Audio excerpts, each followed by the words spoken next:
नमस्कार मित्रांनो, मी ओंकार जाधव आपलं स्वागत करतो आजच्या व्हिडिओमध्ये।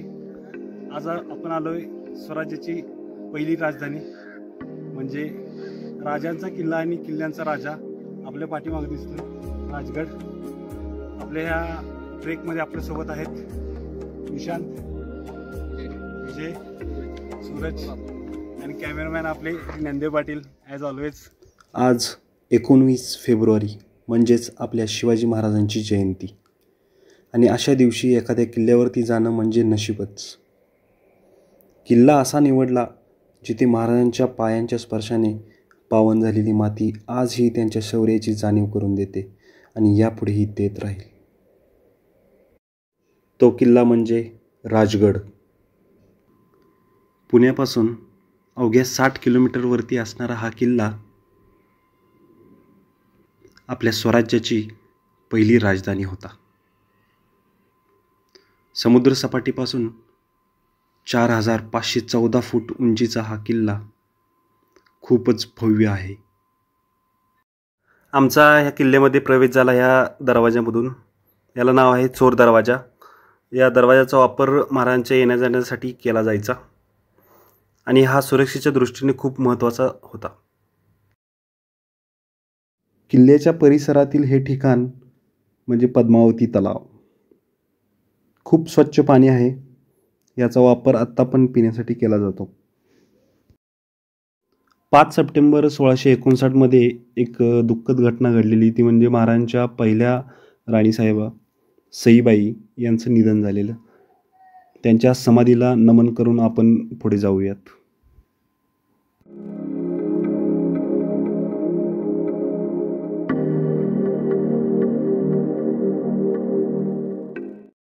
हा दिसणारा खांब जो आहे तो दीपमाळ आहे।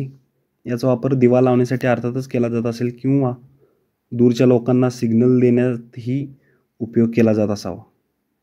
आणि हे आहे पद्मावतीचे मंदिर। यामधील मूर्ती ही भोर संस्थानाच्या राजांनी बसवलेली आहे। हे अवशेष दिसतायत तो आहे कचेरीचा परिसर।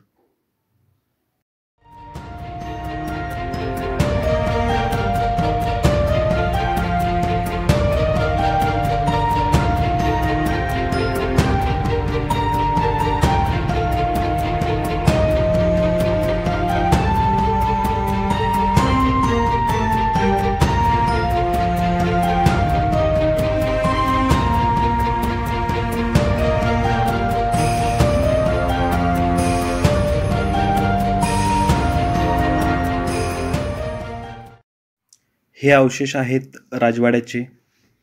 खूप मोठा परिसर आहे हा। म्हणजे इमॅजिन करा, इथे जर राजवाडा आत्ता असता तर किती भव्य दिसला असता।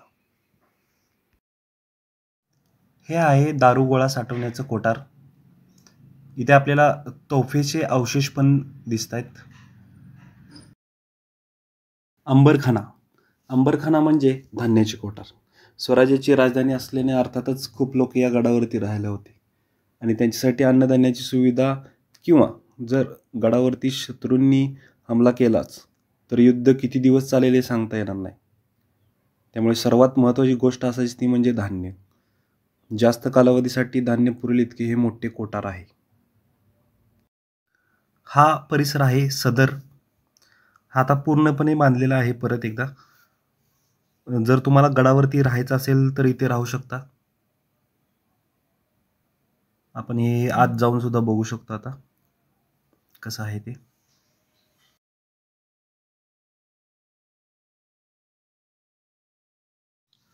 सदरेपासून पुढे आल्यानंतर बालेकिल्ला आहे।